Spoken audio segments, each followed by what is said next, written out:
नमस्कार दोस्तों।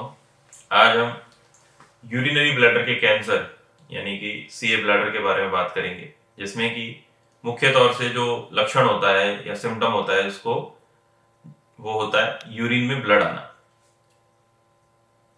यूरिन में ब्लड के साथ साथ क्लॉट्स भी आ सकते हैं, खून के थक्के भी आ सकते हैं। इस सिचुएशन को यूजुअली पेशेंट जब प्रेजेंट करता है तो एक अल्ट्रासाउंड के द्वारा देखा जाता है, जिसमें कि ये चेक किया जाता है कि क्या यूरिनरी ब्लैडर में कोई कैंसर तो नहीं है।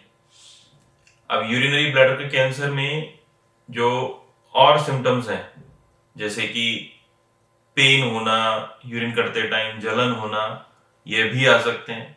मगर जो मुख्य तौर पे सिम्टम होता है वो है कि यूरिन में ब्लड आता है। सर, पेशेंट हमारे पास आते हैं करीब ये 40-50 साल की उम्र में, ज़्यादा होता है 60 साल की उम्र में, और वो बताते हैं कि सर यूरिन में ब्लड आता है, यूरिन के साथ क्लॉट्स आते हैं, पेन जनरली नहीं होता या फिर थोड़ा बहुत पेन होता है जो कि यूरिन करते टाइम ही होता है।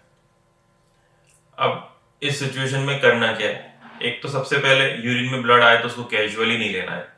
आपको अपने डॉक्टर से जाके कम से कम डिस्कस करना है। ऐसा नहीं है कि डॉक्टर से छुपाना है या फिर डॉक्टर से दूर रहना है। यह एक गंभीर समस्या है। अगर अपन इसको बच के रहेंगे तो ये फैल भी सकती है। कैंसर है, बड़ा हो सकता है, कैंसर है, इतना फैल सकता है कि ये लाइलाज हो जाए। सबसे पहले जाएं, अपने डॉक्टर से मिलें, उनसे संपर्क करें, उनसे कहें कि हमारे यूरिन में ब्लड आता है, उनको समझाएं कि भाई ये सिचुएशन गंभीर हो सकती है, तो इसलिए कुछ आगे जांचें भी हो जाएं। जब जांचें हो जाएंगी उसमें पता चल जाता है कि ये क्लॉट्स या ब्लड जो आ रहा है वो एक ट्यूमर की वजह से आ रहा है, जो कि पेशाब की थैली में मिक्स हो गया है, मिक्स हो जाता है और पेशाब के यूरिन के साथ आता है। तो आगे के ट्रीटमेंट और उसके निकालने के लिए आपको एक यूरोलॉजिस्ट से मिलना पड़ेगा। नॉर्मली ये ट्यूमर छोटा ही रहता है शुरुआत में, और एंडोस्कोपिकली यानी दूरबीन द्वारा निकाल दिया जाता है। रिसेंटली हमारे पास एक पेशेंट प्रेजेंट किए जिनको की स्मोकिंग की हिस्ट्री थी। ये ट्यूमर स्मोकिंग की वजह से बहुत कॉमनली देखा गया है, और स्मोकिंग और इस ट्यूमर का एसोसिएशन बहुत कॉमन है। जो स्मोक के अंदर, जो सिगरेट के अंदर, जो टोबैको के अंदर टॉक्सिन्स होते हैं, वो यूरिन में जाके यूरिनरी ब्लैडर के अंदर कुछ ऐसी चेंजेस लाते हैं जिसमें कि ये ट्यूमर हो जाता है। उनकी एज लगभग 55-56 थी, और इस सिचुएशन से उनको 2 या 3 बार यूरिन में ब्लड आया था। समय से वो हमारे पास आ गए, और हमारे पास आने के बाद जब हमने उनकी अल्ट्रासाउंड करी तो उसमें हमें एक ट्यूमर मिला ब्लैडर के अंदर। फिर आगे इन्वेस्टिगेट करने पे सीटी में और कोई नए चेंजेस नहीं मिले, और 1 या 2 दिन में उनका ऑपरेशन हमने प्लान कर लिया।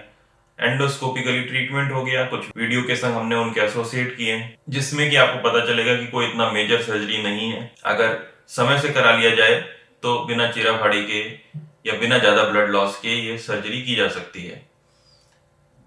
इस ट्यूमर में आगे चल के कुछ और थेरेपीज दी जाती हैं जिससे कि ये दोबारा ना हो, जैसे कि माइटोमाइसिन सी की थेरेपी या बीसीजी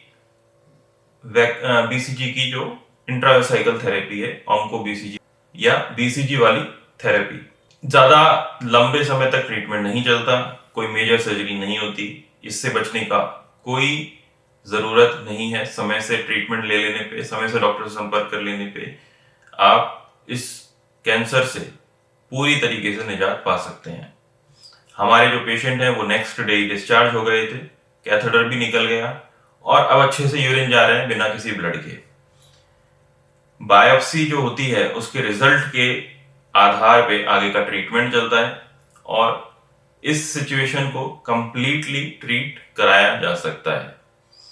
डॉक्टर से संपर्क करें, समय से ट्रीटमेंट लें, नहीं तो ये कैंसर कई बार लाइलाज भी हो जाता है, जिसमें कि पूरी यूरिन की थैली निकालनी पड़ती है, या फिर कीमोथेरेपी देनी पड़ती है, रेडियोथेरेपी देनी पड़ती है, और लाइफ एक डिफरेंट स्टेज में पहुंच जाती है। स्टेज 1, स्टेज 2 ट्यूमर्स तो मैनेजेबल हैं, मगर अगर स्टेज 3 स्टेज 4 के हो जाते हैं तो फिर उनके ट्रीटमेंट के लिए या तो बहुत बड़ा सेक्रीफाइस करना पड़ता है, जैसे कि यूरिन की थैली को निकाल के यूरिन का रास्ता दूसरी जगह से बनाना पड़ता है, या फिर कीमोथेरेपी या रेडियोथेरेपी के टॉक्सिसिटी को झेलना पड़ता है। मैं आशा करता हूं इस वीडियो के माध्यम से आपको सीए ब्लैडर या यूरिन में ब्लड के जो सिचुएशन है उसके बारे में कुछ जानकारी मिलेगी। और इस वीडियो को आप ज्यादा से ज्यादा शेयर करें, लाइक करें और इस चैनल को सब्सक्राइब करें, जिससे कि ज्यादा से ज्यादा लोगों तक ये प्रॉब्लम के लक्षण पहुंच सकें और समय से ट्रीटमेंट लेके वो अपने इस प्रॉब्लम को पूरी तरीके से खत्म कर सकें। धन्यवाद।